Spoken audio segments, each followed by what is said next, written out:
Next game I want to talk about, NC State traveling to Clemson. This spread is 20 and a half right now. Real I quick about that, mean, it opened much closer than that. I believe it was at now eight and a open half. in the summer. In the summer, Yes, thank you. When I say open, I mean you could have gotten in this summer at 8.5. which I would not have touched with a 1,000,000-foot pole. But watching this NC State team, look, you and I, we had our doubts about this NC State team, like what their defense was actually going to look like. I believed in Grayson McCall and the synergy that he might have with Robert Anae, because I think that Grayson McCall's skill set plays in what Robert Anae wants to do. And I thought that NC State had the weapons. The offensive line was a question mark, right? Jordan Waters, unfortunately, has been able to run the ball, but like I understand why this spread is at 20 and a half. Like I totally get it. I mean, this Clemson team is significantly more talented than NC State. And it's also in Clemson. The question here is, so McCall obviously got hurt last game, and where they struggled again to put away Louisiana Tech. They needed a 10-point fourth quarter to get the win there. Yeah. Do we know much about it? I mean, Bailey came in and he's a young kid, right? Very young kid, and he Not looked ready. better. But I mean, it was a I don't Louisiana love that. Tech team that, quite frankly, Sonny Cumby, loved the guy. Not a good football team over there for Louisiana Tech by any stretch of the imagination. You like the past 3 years, they've consistently lost all of their best players on the offensive side of the ball, the transfer portal. We saw them have explosive in the first half. There were some explosive plays for Louisiana Tech. I'm concerned about this NC State team. And if you and I are, if we're just picking here, I mean, I'm not betting this, but I'll lay the 20 and a half with Clemson for our picks. I'll do it. I'm gonna lay the 20 and a half for Clemson.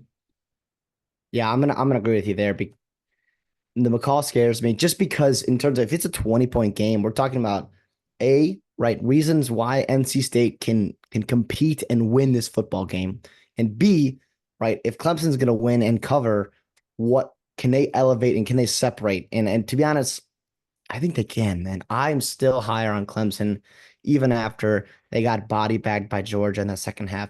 I still like their offense. I thought NC State's defense looked pretty vulnerable against the Tennessee team.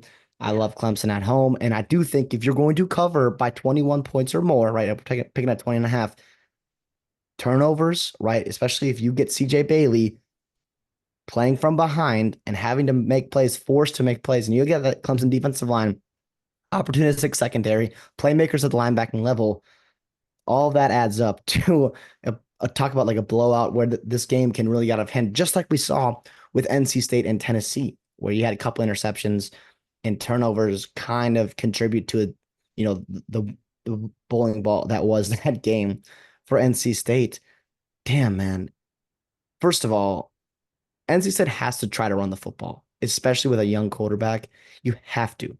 There is no excuse not to attempt it and to at least try to be good. I thought they ran the ball better last week against Louisiana Tech than they had before. But again, Raphael, Jordan Waters, even CJ Bailey on the ground. Can those guys be enough to keep you in this game long enough to make Klubnik, to make this Clemson offense press? I don't know. I really don't know. I mean,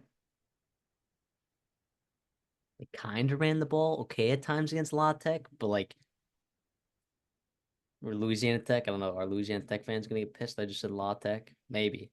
Just, just keep it cool with Virginia Tech fans. All right, that's our rule here, I guess, that we've learned. Okay, but I mean, Western Carolina shredded that NC State defense pretty early in the game. And that's without, remember, you know who Pitt's offensive coordinator is this year? Who's doing, I don't know, quite fantastic for them? Cade Bell, who was the Yep. offensive coordinator for Western Carolina last season. So with a new offensive coordinator in their first game, Western Carolina gave NC State all they could handle.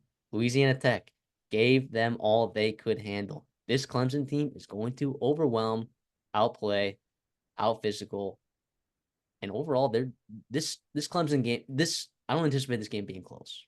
I anticipate this game being a snapshot of what the rest of the year for this NC State team looks like. I don't think this NC State team is very good, and I think we kind of saw the writings on the wall before the season, I didn't bet the under or anything because I gave, you know, Dave Doran, who consistently wins there, Robert and I, Tony Gibson, I gave them all the benefit of the doubt because they are very good coaches, but the talent is not here. Real quick, just confirm. So it sounds like um, CJ Bailey is going to start. McCall, Dave Doran just announced earlier today, like real quick, right before we were recording this, that he is day to day, but also CJ Bailey is going to start. So hopefully McCall gets back soon. But at least you got all week to have CJ Bailey, prepped and ready to go.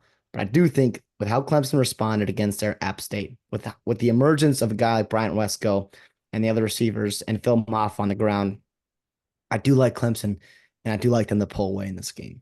11 a.m. kickoff, though. ABC, who knows? Sometimes at those 11 o'clock windows, you get close games between two teams that maybe don't belong in the same field together, but I don't quite see it this week.